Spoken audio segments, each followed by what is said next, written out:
Adventist World Radio, The Voice of Hope. Radio feon'ny fanantenana na ny AWR.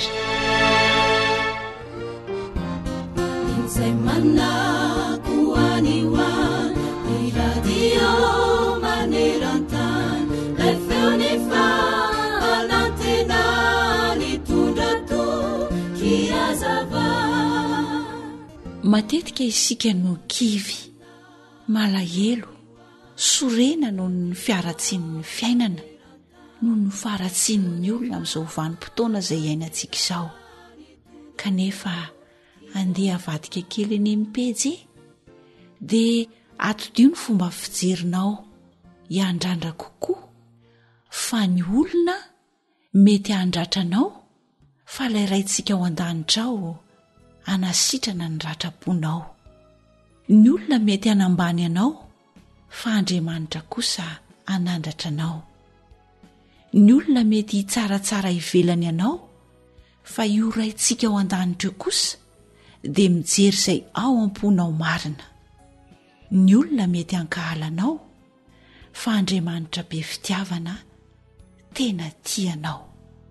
Moa ve tsy mampitombo ny fanantenantsika ny mahafantatra sy misaintsaina izany isan'andro satria azo antoka ny fiainantsika rehetra rehefa miankina amin'ilay ray be fitiavana ao an-danitra isika. Sady mpanasitrana izy no mamela heloka, ny mpamonjy mora azo indrindra amin'ny fahoriana. Koa aoka ary sika tsy ho kivy fa andeha hiarahantsika mamaky izay voalazan'ny tenin'Andriamanitra ao amin'ny Isaia 40:30 ny 9:9 sy ny 7:10 manao hoe: Tompo, izany no iveloman'ny olona, ary amin'izany tokoa ny aina ny fanahiko, ka dia mahasitrana sy mahavelona ianao. Indro tonga fiadanana, ilay fahoriana mangidy dia mangidina anjoa ahy, ary ny fitiavanao no namonjenao ny fanahiko tsy hakany amin'ny lavaka fahalevonana, fa narianao teo ivonao ny fahotako rehetra. Amen. Ny Baiboly hanisan'andro mofonaina raisoavampo fazamalaina fartomotrany andro izao.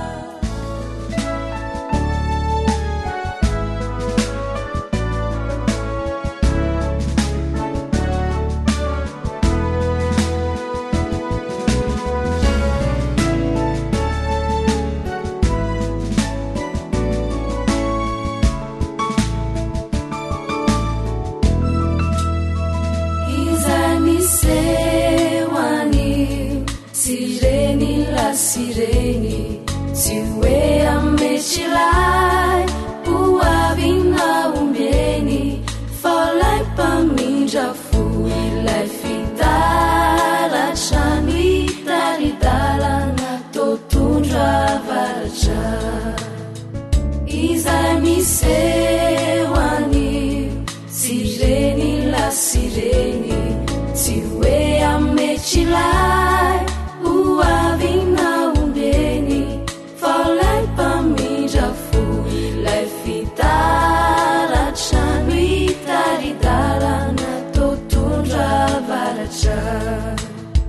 kumichaka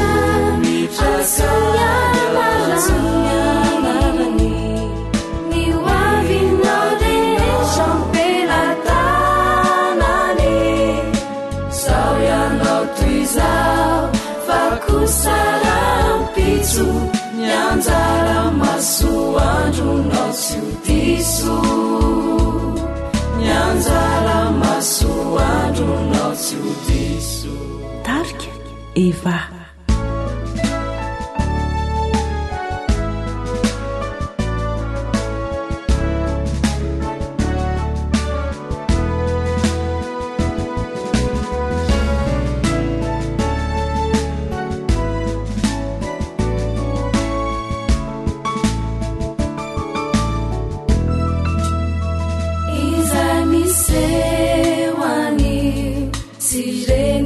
Sireni siwe amechilai uavina umbeni falai pamindra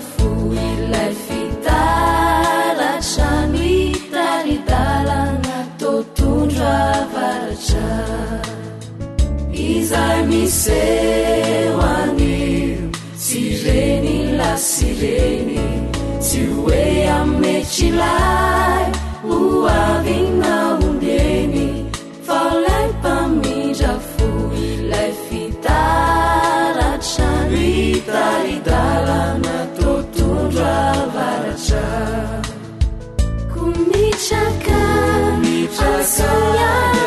asonyamarany ny hoavinao rehetra mpelantanany sao ianao toy zao fa kosarampitso mianjara masoandronao tsy ho diso mianjara masoandronao tsy ho diso. You are listening to Adventist World Radio, the voice of hope.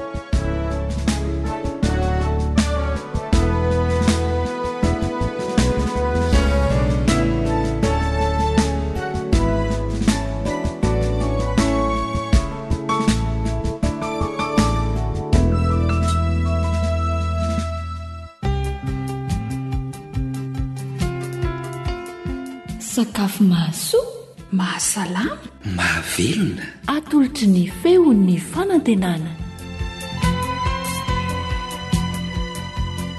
Dia manasanao indray anaraka ny radion'ny feon'ny fanantenana. Iarahandray ny mahasoa sy ny mahafinaritra amin'ny alalan'izao fandaharana izao isika, miaraka amin'ny namanao fanjaniaina hanolotra izany ho anao eto, ary ny andraikitra ny lafin'ny teknika ny namanao Sam. Menofinaritra ary.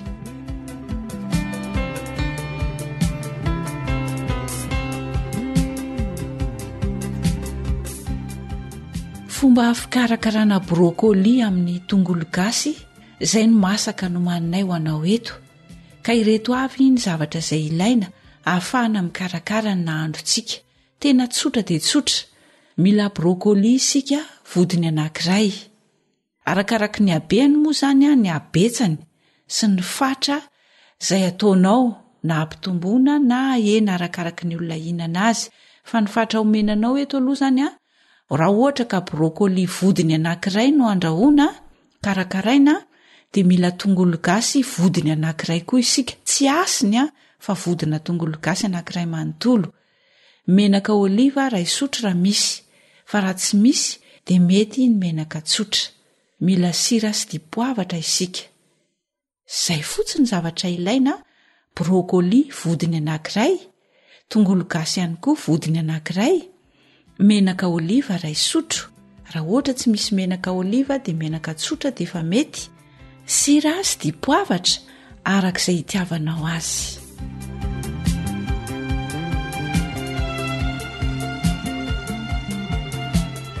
Vonina ny zavatra rehetra, iroso amin'ny fikarakarana indray ary sika. Sasana madio tsara aloha ny brocoli ka esorina hiala amin'ny vodiny ny brocoli, zany hoe eo ampovoany iny mantsy misy faritra natao mafy, dia esorina hiala amin'iny zany ilay brocoli. Ohatran'ireny manao chou fleur reny ihany zany. Rehefa vita izay dia mampangotraka rano isika.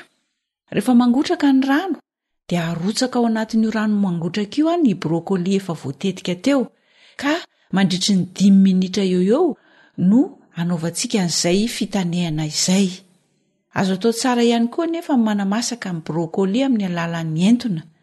Tena tsara izy amin'izay satria tsy very ireo hery izay entiny. Tsy atao masaka be koa nefa, fa amin'ny antonony izany. Rehefa vita izay rehetra izay dia voasantsika ny tongolo gasy. Tetehana madinika na kikisana mihitsy, kikisana amin'ilay fikikisana karaoty ireny raha misy, ilay madinika kely zany. Dia esorintsika hiala tao anatin'ny rano amin'izay ilay brocoli. Rehefa aveo atsika tsara dia afanaina ny lapoaly. Rehefa mafana tsara ny lapoaly dia arotsaka ilay menaka efa nomantsika teo aloha sy ny tongolo gasy, dia avela somary fangaro mandritra ny minitra vitsivitsy. Rehefa mamoaka fofona manitra ny tongolo gasitsika dia arotsaka amin'izay ny brocoli izay efa nikarakaraina teo aloha, ilay efa nampangotrana tamin'ny rano zany na nomasahana tamin'ny entona. Dia arotsaka ao anatin'ny lasosina tongolo gasy iny ilay brokoli endakendasina mandritry ny 10 minitra indray. Avy eo asiana dipoavatra, ny sira moa dia arakaraka izay itiavanao azy. Rehefa mifangaro tsara izy rehetra dia arosoy mafana.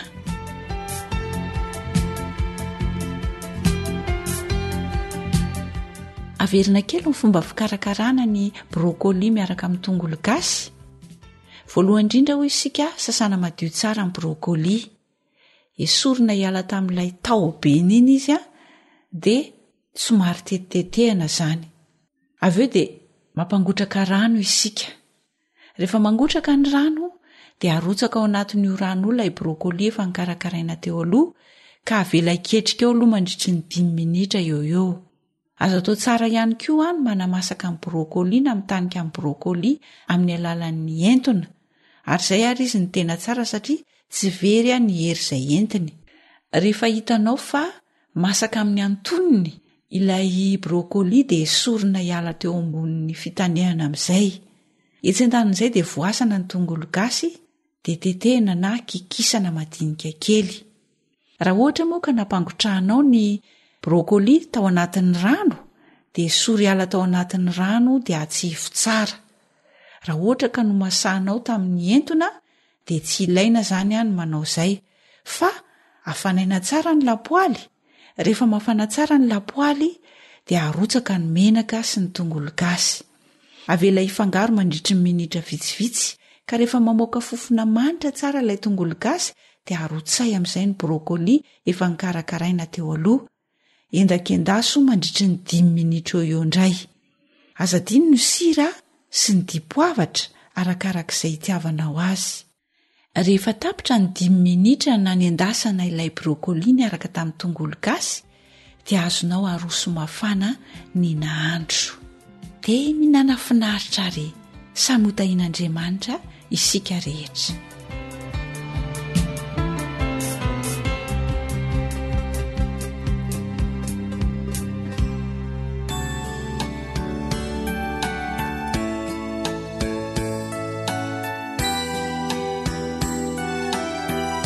Groupe Jude 25.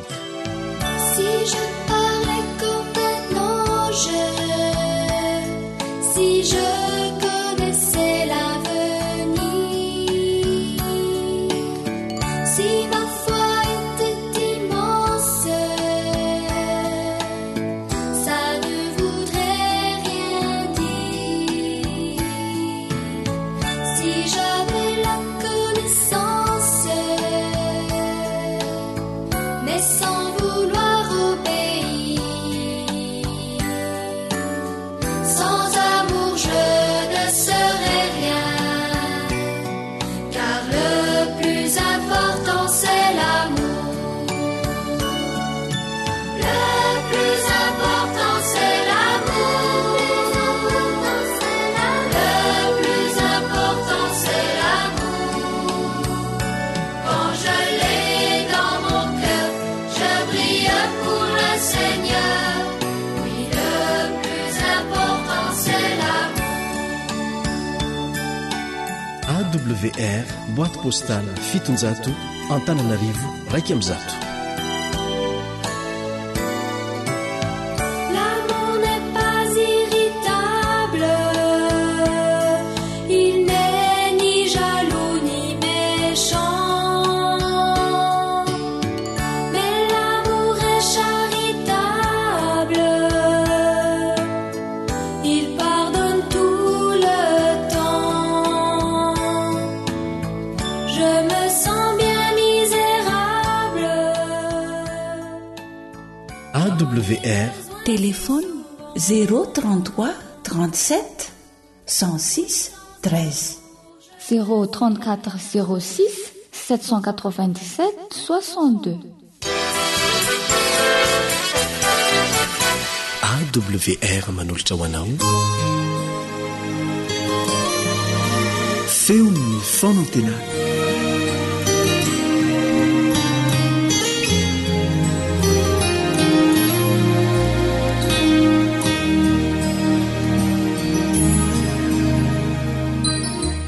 misy fanomezana ho anao.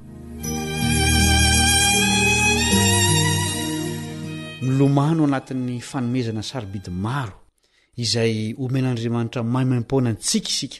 Maro tokoa izy ireny ka matetika no tsy fantatsika intsony ny tombam-bidiny. Vokatra izany adino ilay mpanome. Rehefa mitady ho ritra ireny fanomezana ireny vao mahatsapa ny mahasarobidy azy ireny isika. Manasa anao andinika ny amin'ny fanomezan'Andriamanitra antsika mandritra ny minitra vitsivitsy ary amantatra ny valim-pity tokony atolotra azy. Hivavaka ilay isika.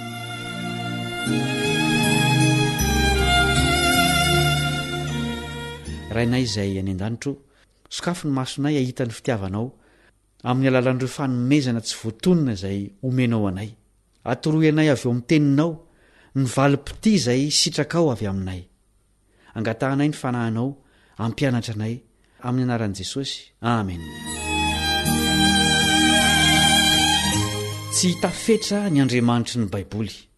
Dia tahaka izany koa tsy hitafetra ny fanomezany fa tsy tahaka ny an'ny olombelona.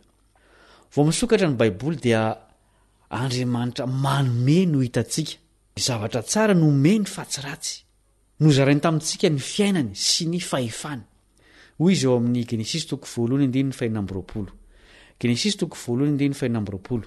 Ary Andriamanitra nanao hoe, andeha isika hamorona olona tahaka ny endritsika, araka ny tarentsika, ary aoka izy hanjaka amin'ny hazan-drano ao amin'ny ranomasina sy ny voromanidina sy ny biby fiompy sy ny tany rehetra ary ny biby rehetra izay mandadina mikisaka amin'ny tany. Voatantara amin'ny toko 2 voalohany amin'ny Genesis, ny fanomezana sarobidy rehetra ho an'ny olombelona, ny sakafo, ny fianakaviana, ny asa sy ny fitsarana. Fanomezana koa izany satria samy ratsy ny asa tsy misy fitsarana sy ny fitsarana tsy misy asa.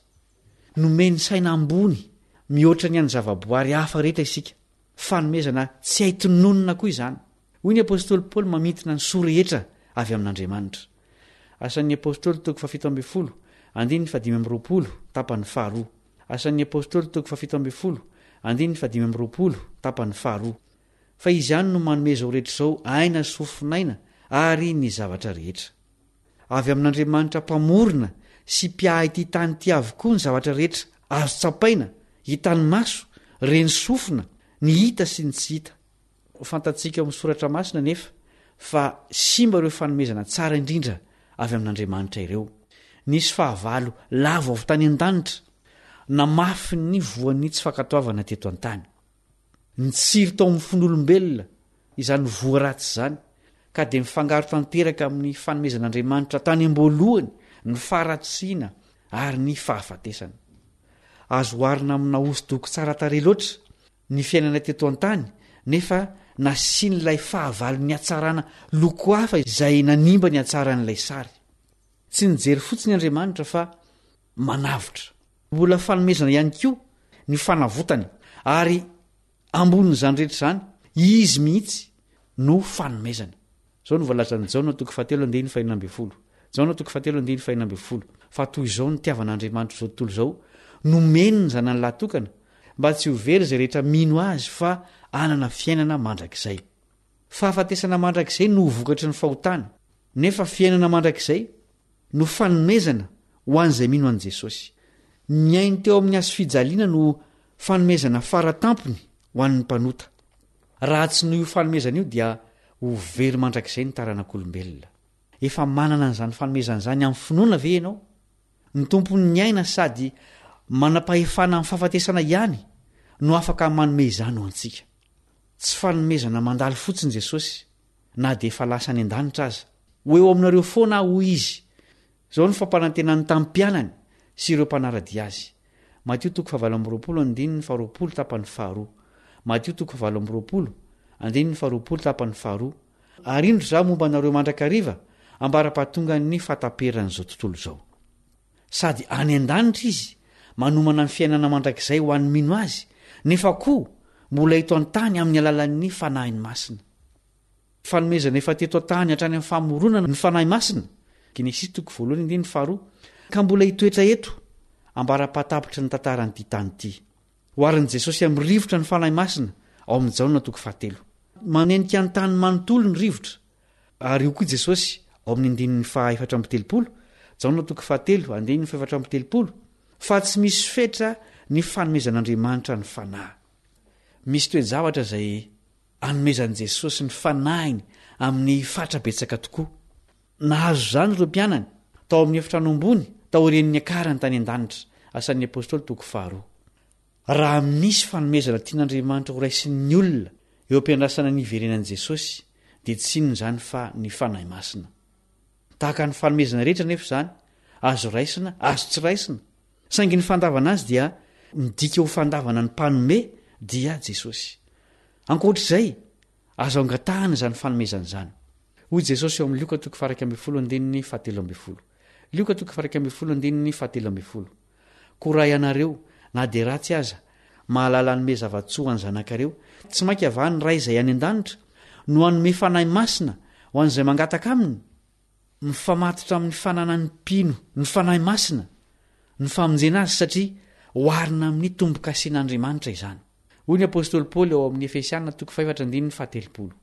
Efesiana 5:17 ary aza mampalahelo ny fanahy masin'Andriamanitra izay nanisina tombo-kasianareo ho amin'ny andro fanavotana efa fananan'Andriamanitra ny olona izay manana ny fanahiny amin'izao andro feno fanahy hafahafa izao handova ny fiainana mandrakizay ny olona manana ny fanahy masina araka izany dia rakotry ny fanomezana avy amin'Andriamanitra ty planety ty ary isika olombelona ny tena hiantefany ireny fanomezany ireny satria isika ihany no mitovy endrika amin'Andriamanitra inona ary ny tokony atao amaliana fitian'Andriamanitra inona ny fanomezana ankasitrahany avy amintsika izy ihany no milaza ny fanomezana tia ny atolontsika azy amin'ny alalan'ny mpaminany Mika 5:1-5 inona no entiko manatona an' Jehova sy miondrika eo anatrehan'Andriamanitra izay any amin'ny avo anatona azy mitondra fanatitra dorana sy ny omby lahy-kely iray taona va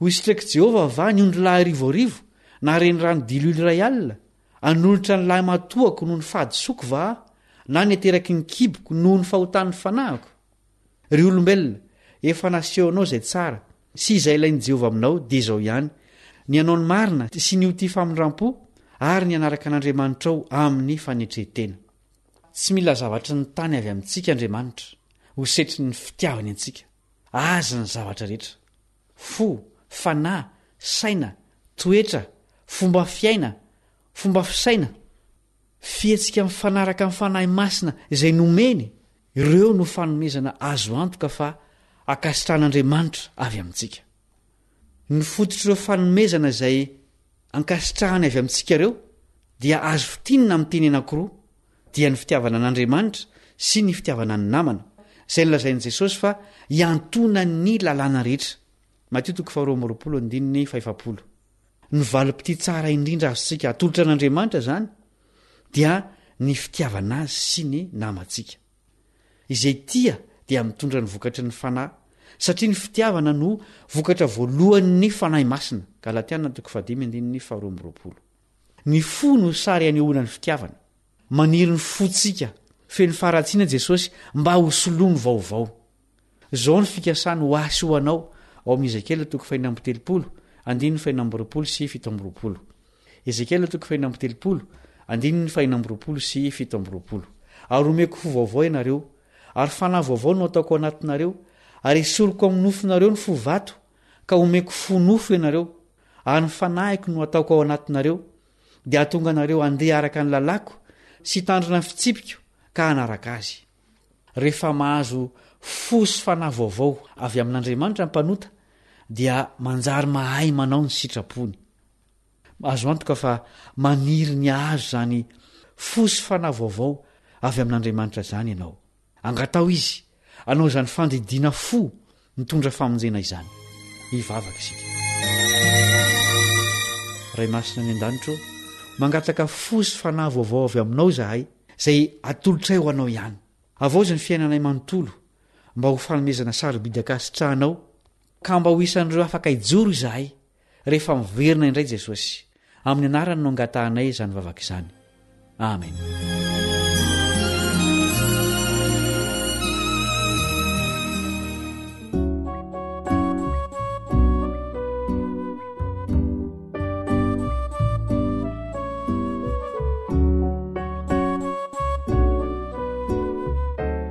feo aoziona mahabo saotono mavako izao re enory tompo fa sandratray mba hoeoa minao fatao tsy mendrika kore ny ozanakao indry sy zazapany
AWR mitondra fanantenana isan'andro ho anao.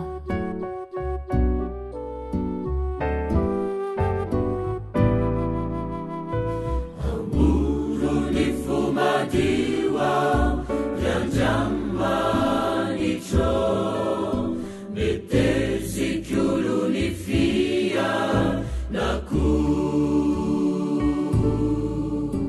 na usaruchanagura renilalaku yanao malaliza yanza raku tirakyo itia laizanakaunani enanenena lasakunandawana ni andro sisakure sizaivelumaku atukaku anaure anavaku izai sitraka tirakyo itia laizanakaunani enanenena kuire lasakunandawanao ni andro sisakure sizaivelumaku atukaku anaure anavaku izai sitraka anavaku izai sitraka anavaku izai sitraka.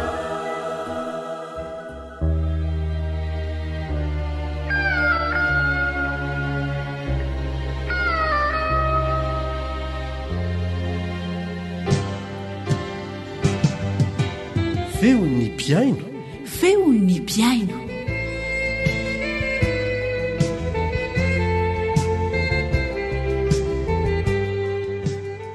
misaotra anao manaraka tsy tapaka ny fandarana vokarany radio adventiste iresa-pirenena sampana teny malagasy faly tafaraka aminao manokana eto ao anatin'ity fandarana feon'ny piaino ity ny namanao Eliandry amin'ny tansoa.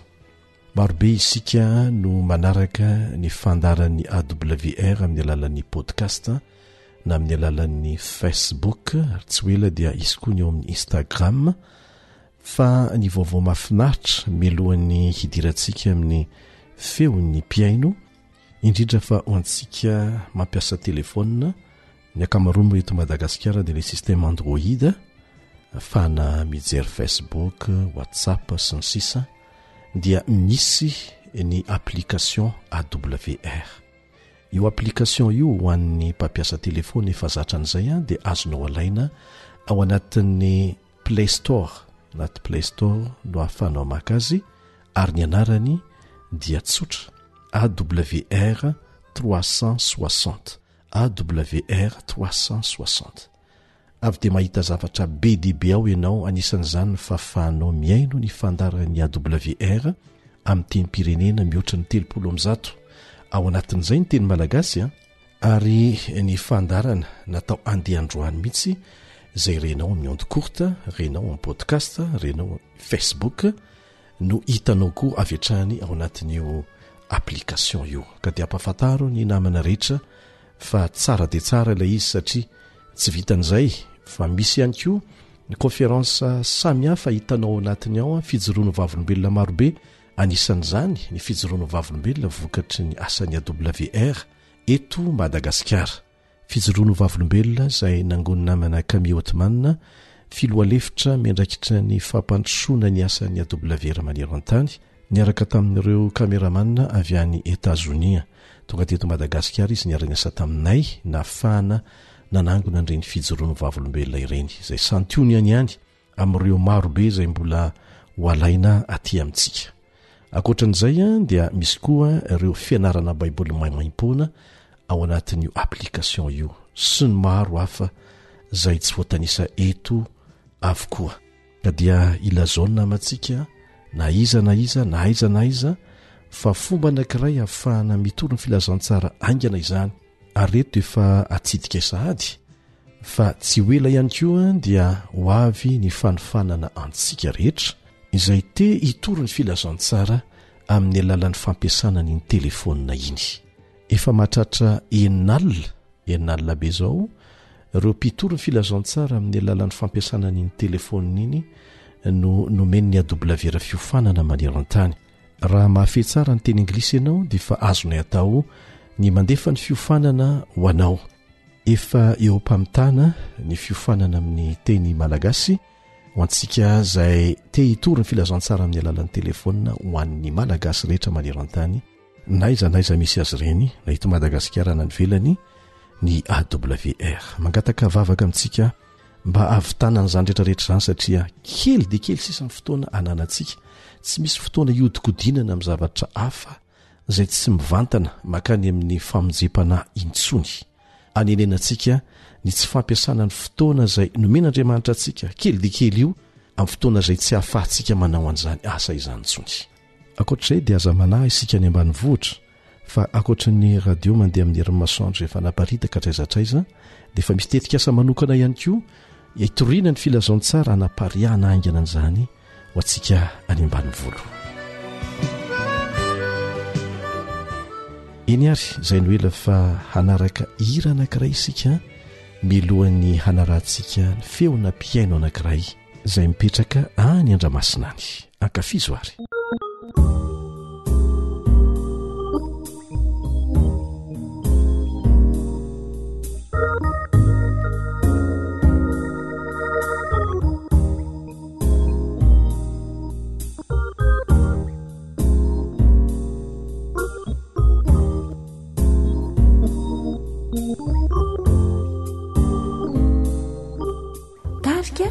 Rija malala andao yalana zalaye nireakititany ty fiainandratsy ty veno atao atamany sodokan'ireo filiban andao yalana zalaye de ovain'indrainy famindra reo zavatra hitatsy nety talo avao zina atao miry andao yalana zalaye nireakititany ty fiainandratsy ty veno atao atamany sodokan'ireo filiban andao yalana zalaye de ovain'indrainy famindra reo zavatra hitatsinety talo ho avaozina atao miry andao zalae reo ratsy fanaondao ialana andao zalae jibebakiany sauta andao zalae fa ny fakampana tsy olany ny tampoka mantsy tsy ho fantatraoka ny amparany vao itoma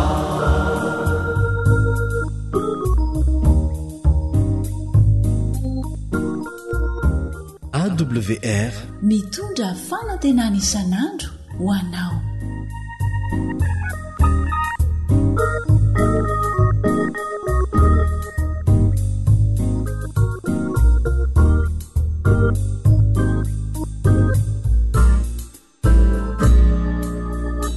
Andao ialana zalae zay rehetra mety ho faratsina ka ny ora fifosafosana talo hitorina anaovanaso ny androm-piaina amintsika rehetra eo avaozina tsisy febe isika talo izay feno aleme ho mpitory afapaonje zay lay onjany fanantenana andao zalae hitariky izay tsy ao ambala andao zalae mivonona malaky sauta andao zalae miakamona roa iala aza mangataka ny ampitsola fa anino andro fiova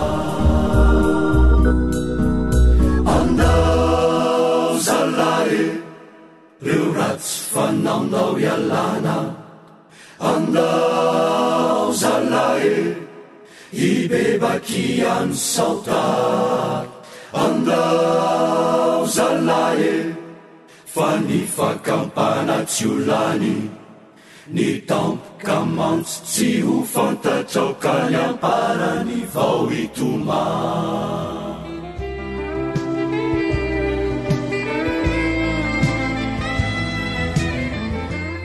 tenarako dia aja avy any amin'ny distrika Andramasina manana fijoroana vavolombelona izay tiako zaraina amintsika piainy ny radio adventista maneran-tany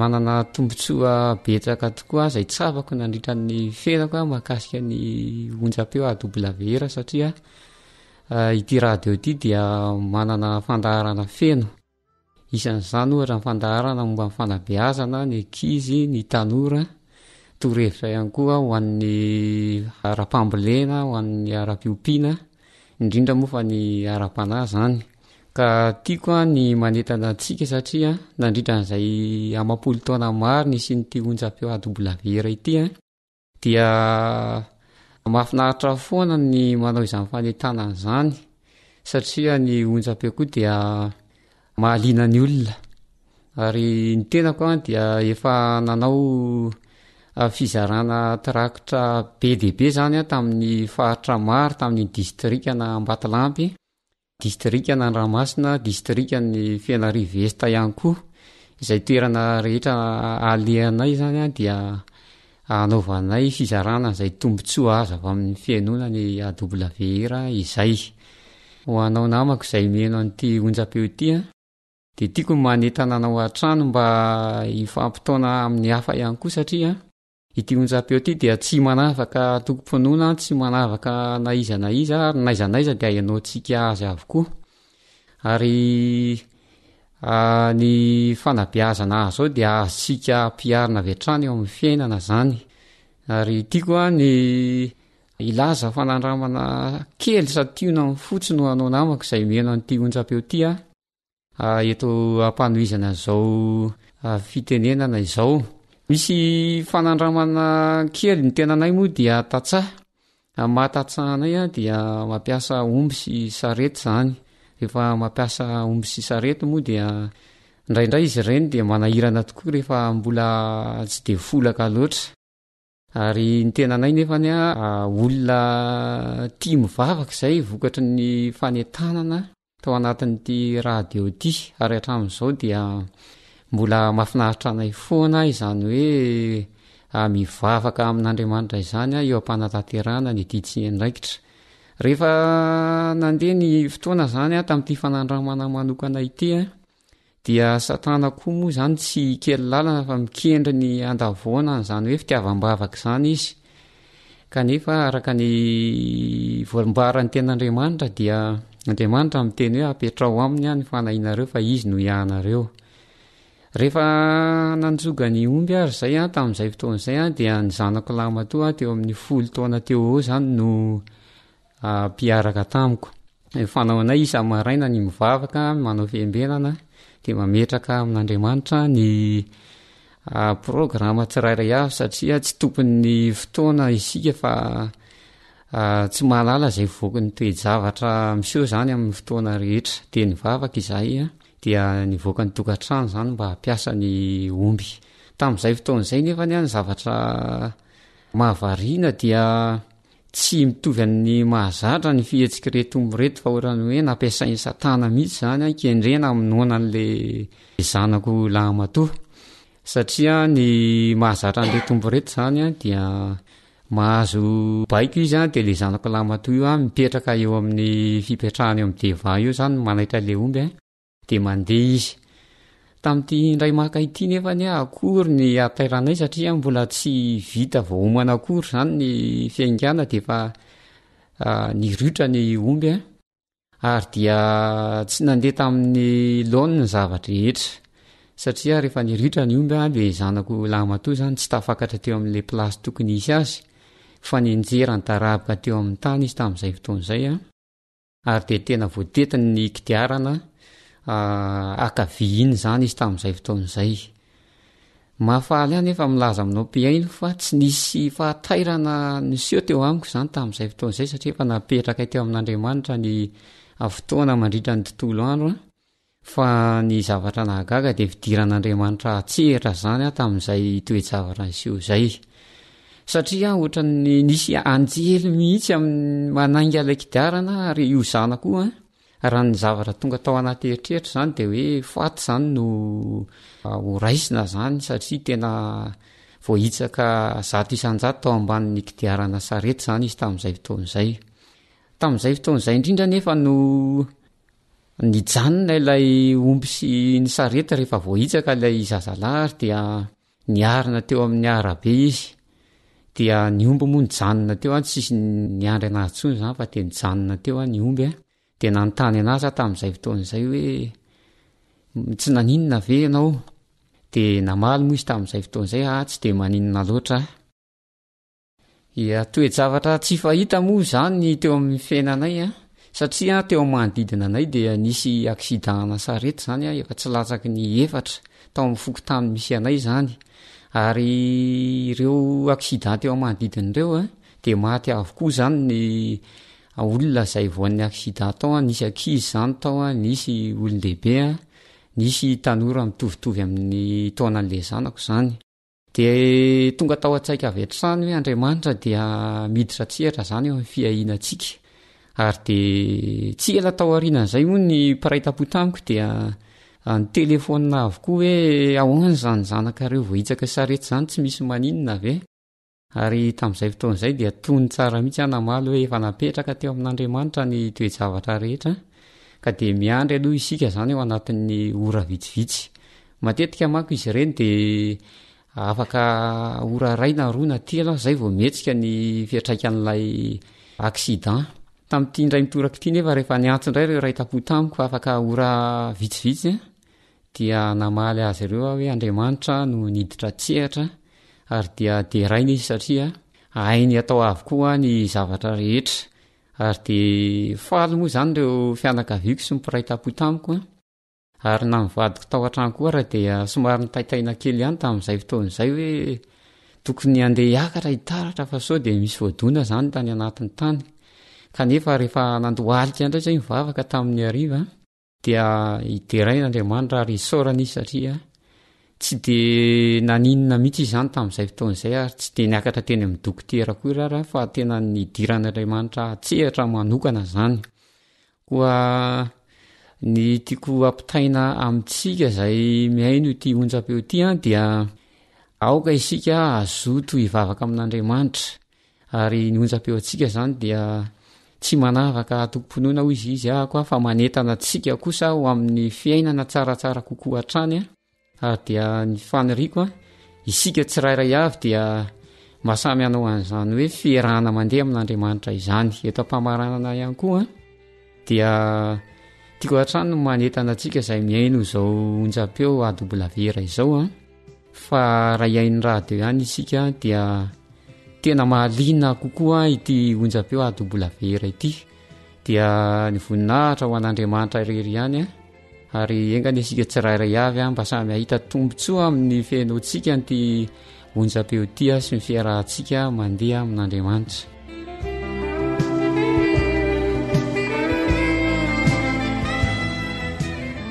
Inoko fa mampahery anao mandrakariva, mampahery anao hatrany hatrany reny fijoroana ho vavolombelona reny, maneho ny herin'Andriamanitra ho an'izay mahatoky azy. Sorantsika ny namana aja izay nizaran'izany tamintsika teto, mino fa be dehibe ny fijoroana ho vavolombelona ananantsika andrehetrarehetrany. Asaina isika mba hizaran'izany dia atsoy ity laharana telefônina ity raha te hijoro vavolombelona ianao. AWR téléphone 034 06 797 62.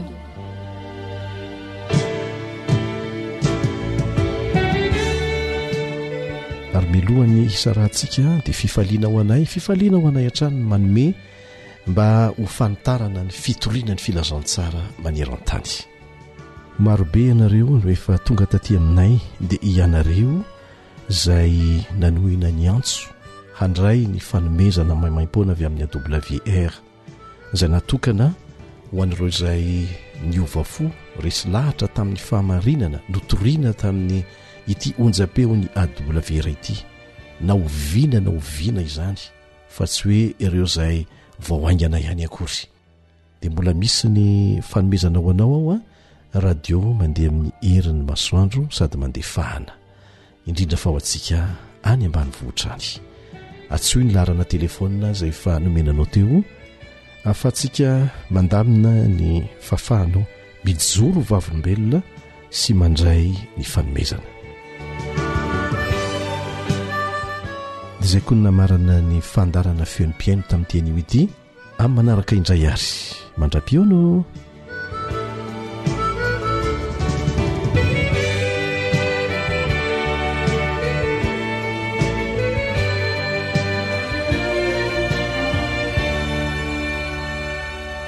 Ankoatra ny fiainoana amin'ny alalan'ny podcast dia azonao atao ny miaino ny fandaran'ny AWR sampana teny malagasy amin'ny alalan'ny Facebook isanandro amin'ity pejy ity AWR feon'ny fanantenana.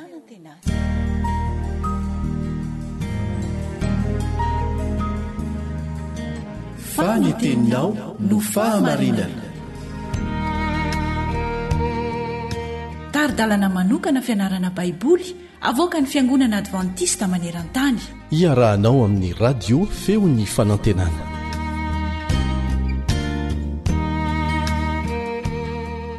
Fa le tafahoana aminao indray ny mpiara-mianatra aminao Eliandry amin'ny Tansoa ao anatin'ity fiara-mianatra ny tenin'Andriamanitra ity. Miresaka mikasika ny fototry ny tsy fitoniana na ny fikorotanana ny lesontsika mandritra ny andro vitsivitsy.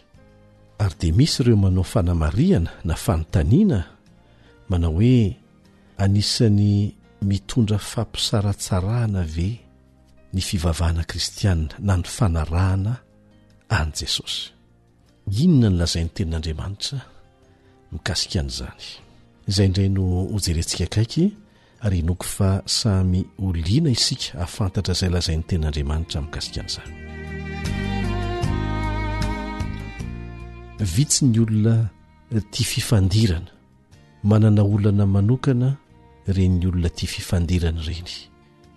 Fa vitsy izy reny, samy maniry filaminana samy maniry fitoniana daholo ny olona rehetra sa tsy zany matetika aza no ampianarina mihitsy zany hatrany am-piangonana misy dia misy anefa ireo antony mahatonga ny tsy fitoniana na ny fikorotanana eo amin'ny fiarahamonina sy eo anivon'ny fiangonana.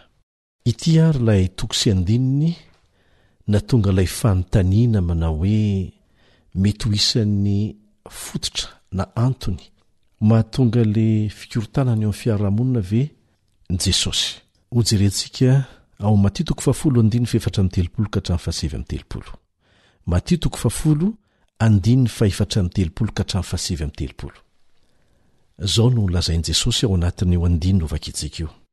Aza ataonareo fa tonga hitondra fiadanana ambonin'ny tany aho, tsy tonga hitondra fiadanana aho fa sabatra.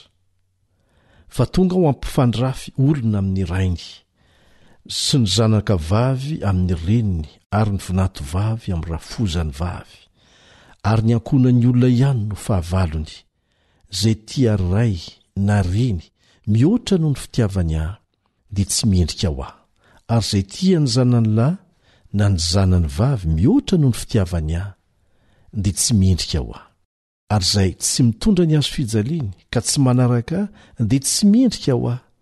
Zay mamonjy ny ainy no amery azy, ary zay mamery ny ainy no ny amiko dia azo azy.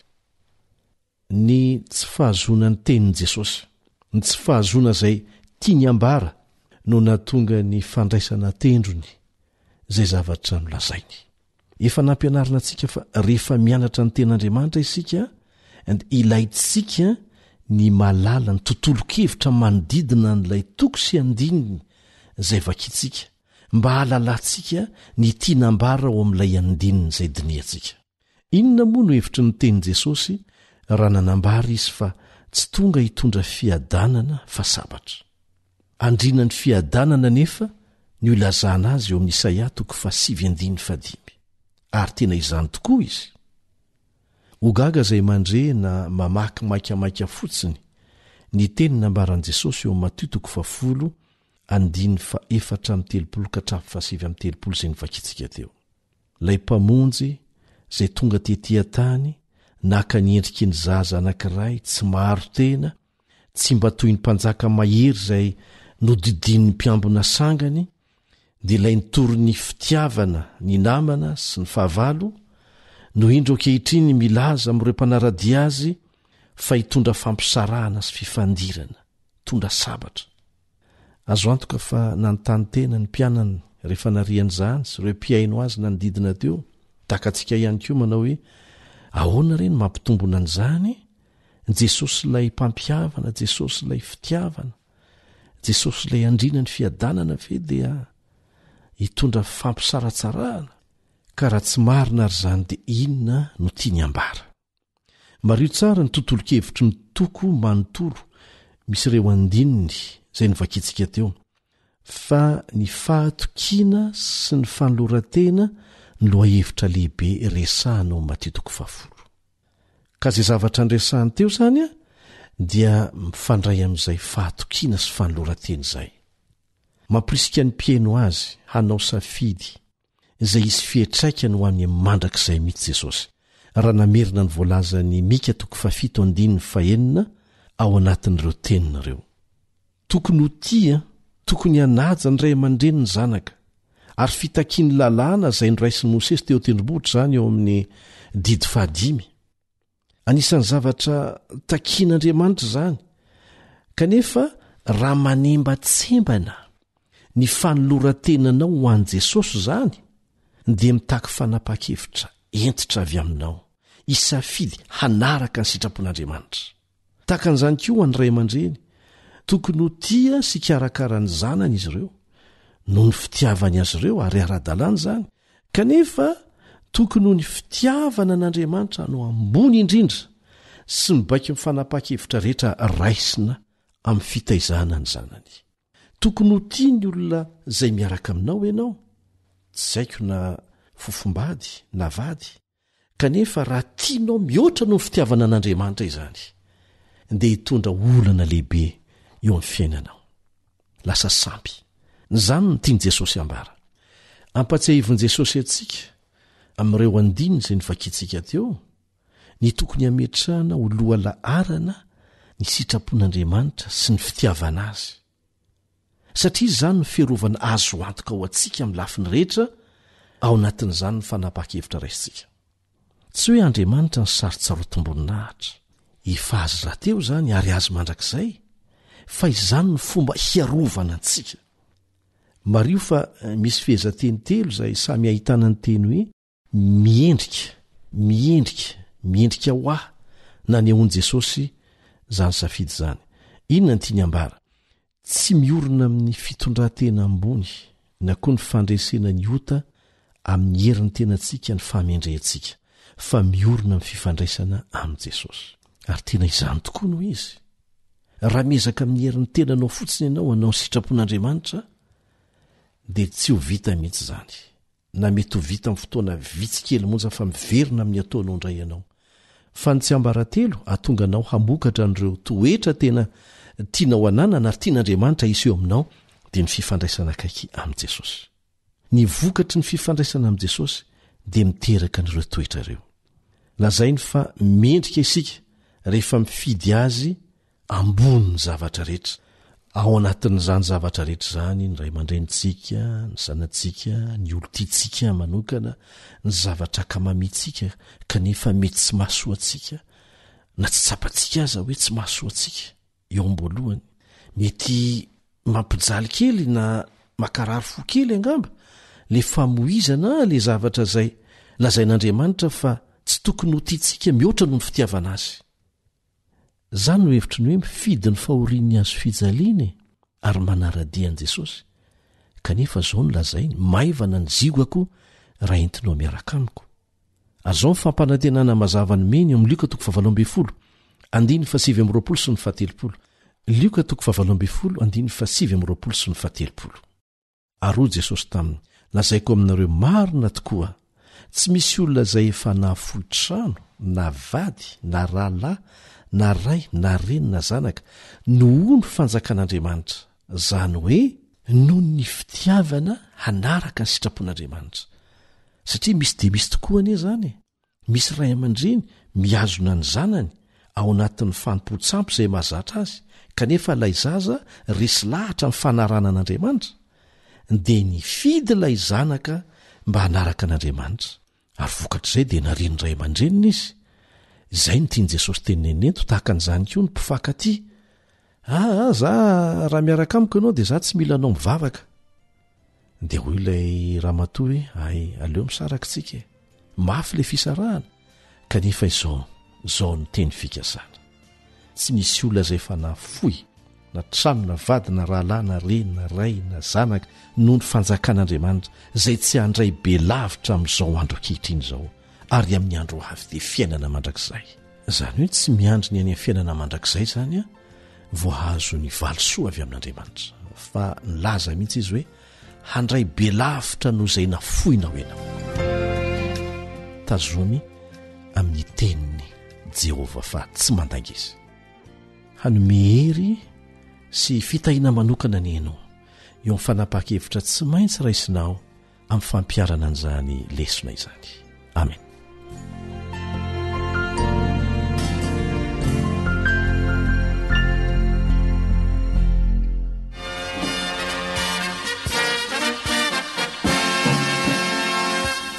Adventist World Radio, the voice of hope. Radio feony fanantenana. Ny farana treto ny fanarahanao ny fandaharan'ny radio feo fanantenana na ny AWR amin'ny teny malagasy. Azonao atao ny mamerina miaino sy maka maimaimpoana ny fandaharana vokarinay amin'ny teny pirenena mihoatriny 100 amin'ny fotoana rehetra. Raisoaryn'ny adresy ahafahanao manao izany.